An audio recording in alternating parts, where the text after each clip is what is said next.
All right, 508, welcome back. This is part 2 of the update to the forum post. So I had gone over kind of what I felt was lacking in this post. This post ended up getting a 3 out of 5. And again, I want to thank the student that allowed me to use this because you're now hearing everybody be critical of this person's work, but I said that the benefit would be you would get real specific feedback on this. So what I did was I then took this post and I highlighted kind of what I would add to it in different places. I didn't really change. I left all of this original text in there and then added that connection to what we learned that week. So the connection to what we read about and what we viewed in the screencast on this next slide. So let's take a look. So this is really tiny. So this might be where you would like to see, if you printed out the PDF, you could take a look there as I go through. So in the beginning, the student had said, I think that's important to keep in mind that the skills required for learning how to read can't be taught in isolation, nor can word recognition skills. So I just decided to add some evidence to why that statement is both correct or is valid. So in the beginning I said, this is how I changed the intro. So word recognition is an important and essential prerequisite skill for developing competent readers. I cited the text. I think that it is important to keep in mind that the skills required for learning how to read can't be taught in isolation, nor can word recognition skills. Readers need a variety of skills to be able to apply these, including those for word recognition, in context and in combination. So this is from your row text where they talk about why you can't just teach the skills in isolation in reference to teaching word recognition skills. They talk about the importance of students being able to use these skills in combination. So that's what I did there was I took a statement that the student made or believed in and supported it with textual evidence, right? Common Core, textual evidence. Anyway, so remember here, the student started talking about some of the strategies that they taught for high frequency words.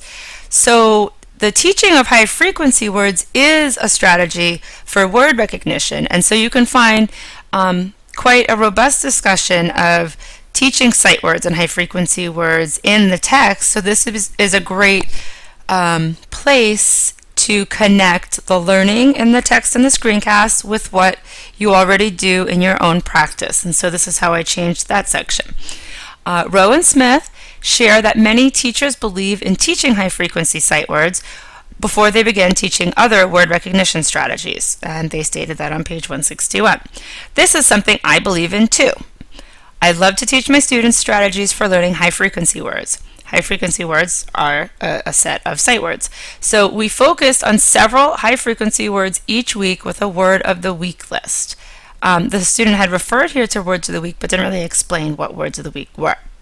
One of my favorite activities was letting them select a color to circle all the high-frequency words, these words of the week, they could find in their decodable books. I do this with my own kids, and my youngest daughter loves this. She's always peeking over my shoulder saying, "Look, Mom, I see the, he, I, etc." So then I talked about how teachers could select words because you're discussing high frequency words here, and the text and the screencast talk about where you can get these sight words or high frequency words from. So it's a great place to show the connection, that you not just know that you have to teach them and you've taught them, but that you know where to get these words now because you've learned this week. So to identify some of these high frequency sight words, teachers can use lists such as the Dolch word list or Fry's 1000 instant words. So that is in your text and it's also discussed in the screencast. So here is where they were talking about sound boxes, and so remember I on the previous slide talked about kind of what I thought about that description of sound boxes, and it needed the connection to how this is used for word recognition. So I know that we are talking more about phonics next week, but I also think Elkonin, which are actually what sound boxes are, they're Elkonin boxes, or sound boxes, are also a great way to engage young learners. In this activity, students, so now I describe what those sound boxes are, because remember I said for students who may not have taught the primary grades or haven't have their own classroom yet, they may not understand what those sound boxes are. And if they are a good strategy, we want to share those with others. And they do, they actually don't talk about them in the text, but I describe them. So in this activity, students learn to segment words into phonemes. So for example, the word ship has 3 phonemes, ship. There would be 3 boxes, even though the word has 4 letters. Students have to identify where the sounds or the phonemes fit. Sound boxes provide a great visual representation of what students hear. They show a visual connection between phonemic awareness skills and phonics skills. This is a great strategy for identifying beginning, medial, and ending sounds for phonemic awareness.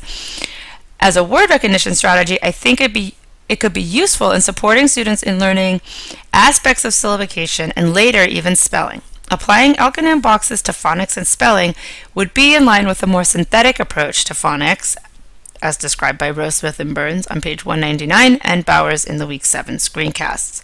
So it's fine if you reference things that come before or after, and actually this came after this discussion. So it's obviously, it's fine if you cite stuff that we read a few weeks ago or, screencasts that you've heard in a previous week. That's fine. It doesn't have to just be this week's. So syllabication is another favorite of mine. My first graders love to clap out syllables and use their breath to feel the syllables. So how does this now apply to word recognition? How is this a good building block, right? That's what we wanted to see. Understanding syllabication when listening will support their learning in phonics and word recognition later. There are many useful generalizations we can teach for syllabication when using phonics for word recognition. So Rowe and Smith, they talk about this on page 198. For older students, the dictionary is a great resource to support this skill. So then remember this ending part I had talked about, how it was a great spot that you could include why the statement is correct. So what learning did you uncover this week through screencast or through the readings that would support the statement that you made about this idea of 2 different sets of word recognition strategies?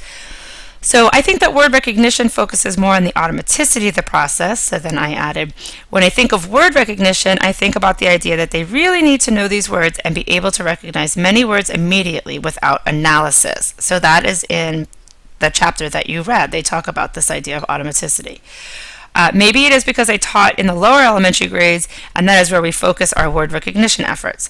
When I think about some of the other word recognition skills, I think of them as word attack skills that address the more complex aspects of word recognition, such as Greek and Latin roots and context clues.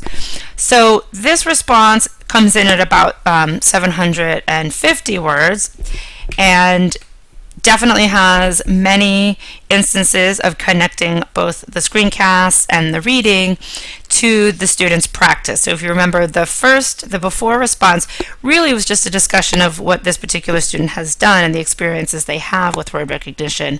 And that is what the prompt asks for, but the requirement for all of your posts is that you make connections between the readings and the screencasts. So hopefully this provided some really specific feedback for you in the types of responses that I'm looking for, the types of connections between the theory and the learning and your own practice that I'm looking for when I'm reading them.